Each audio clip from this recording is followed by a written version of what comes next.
Okay. Matthew, are we good to go?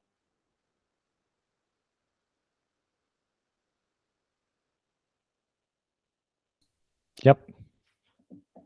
Great. Welcome everyone to the Core Devs call, number 14. And let's just get right into it. So we have a Hardfork Timeline update. Over to you, Matthew. Perfect. Hello, everyone, and thank you so much for joining. Great to have you here.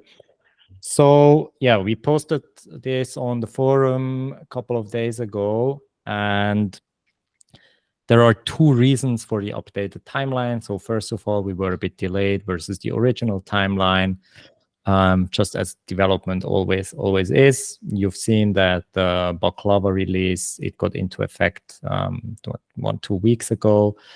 And there we aggregated about a month of delay because it took longer to get to code completion, but then also we found some issues during testing that we had to resolve. Now, during that time, we have also made more progress on our work on the L2 front, so regarding the upgrade of Celo to an L2. And we have found a few additional issues that would be great to resolve with this current hard fork, because we expect the next hard fork to again take a couple of months. So we have added 3 bigger things to this hard fork that we want to implement with this one. So we propose to add these, do another release of the hard fork on Baklava with this adjusted timeline, and then go live with this in September on mainnet. Okay, so let's talk real quick about the features. Perfect, thank you so much.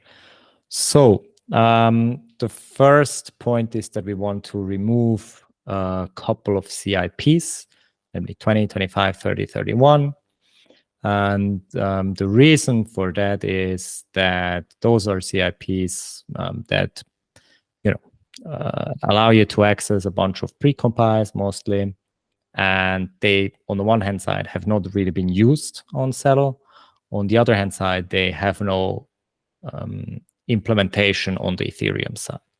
So for us to minimize the differences between our client and the Ethereum version, we would like to remove these. And yeah, that is basically the proposal.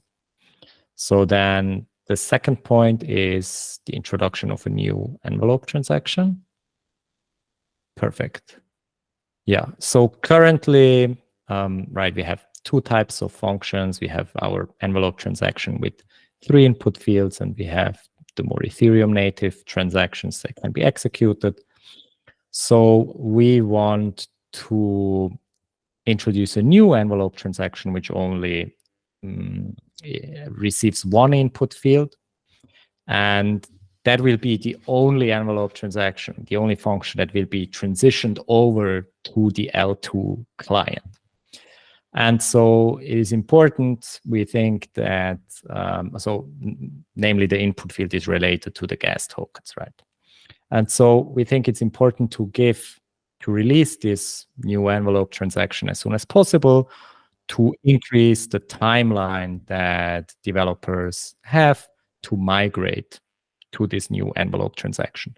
So, our assumption is if we do that now, release it with the Gingerbread hard fork in September, then people will have at least Q4, a large part of Q4 basically the whole Q4 to migrate, and probably a part of Q1 as well to migrate to that function. Yeah, that's point number 2. And then point number 3 is a limitation of the block size. So, we receive more and more traction with Celo, and we've continuously been working on increasing throughput and increasing the scalability of Celo. Now, you've also probably remember that when we increased the block size back in the days to 50 million. The network stalled. That was due to messaging issues between nodes. And a lot of this has to do with just the blocks becoming increasingly large in terms of megabytes, which restricts the messaging between nodes. And we are thinking of increasing block size in terms of gas limit again. And we obviously want to prevent the network from stalling, and so do this in a safe manner. And we've discussed a bunch of different ways how we could do that. And namely, as the issue is the messaging between nodes and the size in megabytes of the blocks, we thought that, and the size is mostly determined by the usage of call data. And so we had a bunch of ideas of how we could restrict that, for example, by changing the price for call data versus for actual processing and compute. But eventually we thought that it is better to just hard code a block size limit in terms of megabyte so that they just can't become bigger than that. And so we propose here 5 megabyte. Now, typically blocks are more of the order of 100 kilobytes under normal usage. So we don't think this limit will actually restrict normal usage on Celo. It is just kind of a safety measure so that if somebody for some reason wanted to like blow up block size in terms of megabyte and were creating, just using a lot of call data for that purpose, that there would be a limit at some point, and that the network of validators in any case can handle the size of blocks that are being generated. So that is the third proposal. And we at the moment think that from the current block gas limit, we can safely increase it somewhat without this hard fork feature. But to go farther beyond that, we believe that we need this, or we are pretty sure, right, as we have tested in prod, that we need this kind of restriction. And we are planning to go that route down the road, probably before the next hard fork. And that's why including that would be really important. Yeah. So, okay. That's a poll. Sorry, I thought it is a question. Good. Then related to that, right, we are updating the recommended validator specs. And namely, like the big change here is that for validators, we now recommend a memory of 32 gigs versus 16 gigs before, again, to future-proof for like larger block sizes, potentially smaller block times. Yeah, we've also published this on Discord and on the forum, and we'll update the docs accordingly. This is a somewhat time-critical issue. So we've asked validators to be ready to update the specs or confirm that they are already at these levels by 9th of September or 8th of September. I can't remember because of the American date format, 9/8 or 8/9. And yeah, we've started to receive first information. So, this is not kind of just a drill. Like, we do expect the usage to go up over time. And that's why we are basically asking for this upgrade in hardware. Yeah. Related to that, we have a form online. I can also quickly put it in the chat here for all validators, where would be really happy if you've seen that and if you've decided if you want to upgrade or not and what your specs are, that you can share this with us. Eric. Yeah, hey everybody. Thanks to the people that are attending and watching later. Tried to get as many validators as we could in here to pose questions. To Matthew's point, there is a form that we'd like folks to to just acknowledge whether or not they're going to be able to make the change. It is a quite big change, but this is one that I think's been a long time coming. And we wouldn't ask if there wasn't a reason. So just trust that there's a reason. And I think the bigger question is going to be if people can make the timeline or not. We know that tracking down validator upgrades, well, tracking down updates around a hard fork tends to be a lot of work coordinating and making sure folks are able to do it. But this one is a little bit different from like a version change. This one is more of the underlying infrastructure. So if you do think it's going to take some time, please just let us know, because we're trying to figure out how to make everything coincide at the same time. And again, it's for good reason. So Matthew, thanks for sharing and going over this. I think so far we've had about 14 responses. We'd like to get that number higher. So you will see me chasing as many people down as possible to get a good idea of like, can they make the changes? We need everybody's help on this one. So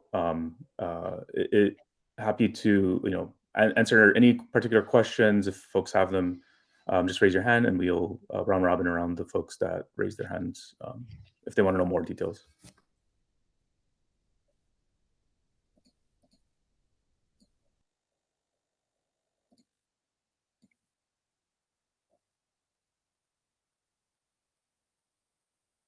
Yeah, thanks, Eric, for chiming in. Just to make it clear, right, I finished, so the floor is yours. Anybody that has open questions can ask them. And we also have more knowledgeable people than myself in the room, like Ponti, who actually have developed all these changes. So you can really get, as deep as you want with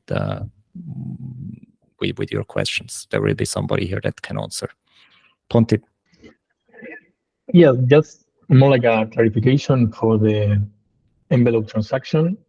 It's the same as the EIP 1559, but plus the fee currency. So the idea is more like to prune our code base to be like as linear as we can for the L2 switch. But it's not just one input. It's maybe it's some sort of confusion in the slide. But in the CIP, everything is stayed, but basically are the same fields plus the fee currency.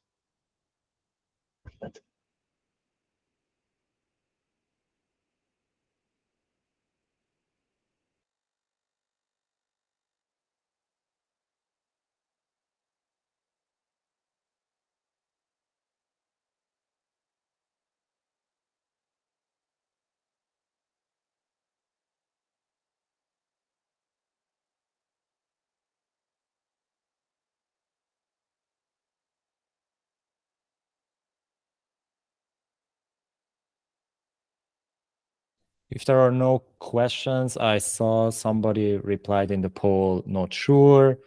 We'd also appreciate just any feedback.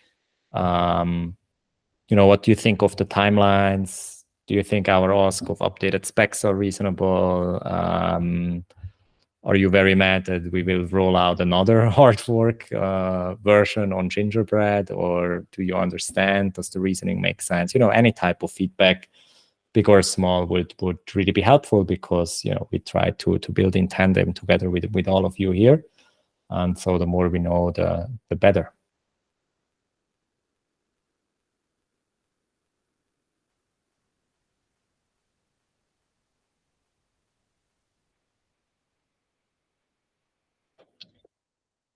The one thing I'm curious about is the revised specs. I know that the team has modeled a bunch of used a lot of models to come up with the recommendations, but from like a from the front seat, from the validator perspective, is the cost drastic? I think is the big question I have.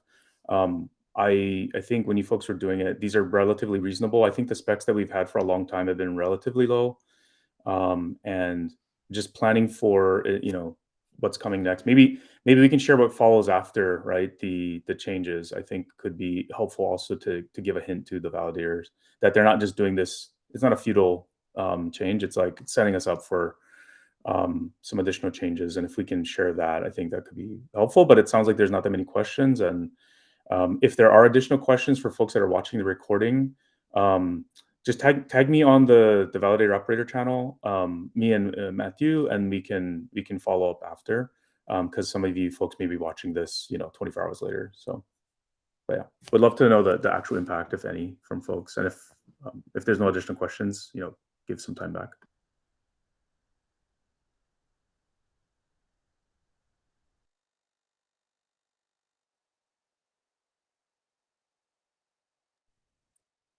I guess we don't have any additional questions here, so we'll end the call.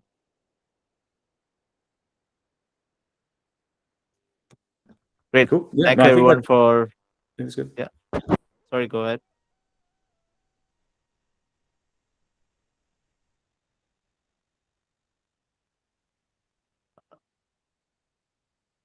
Okay, cool.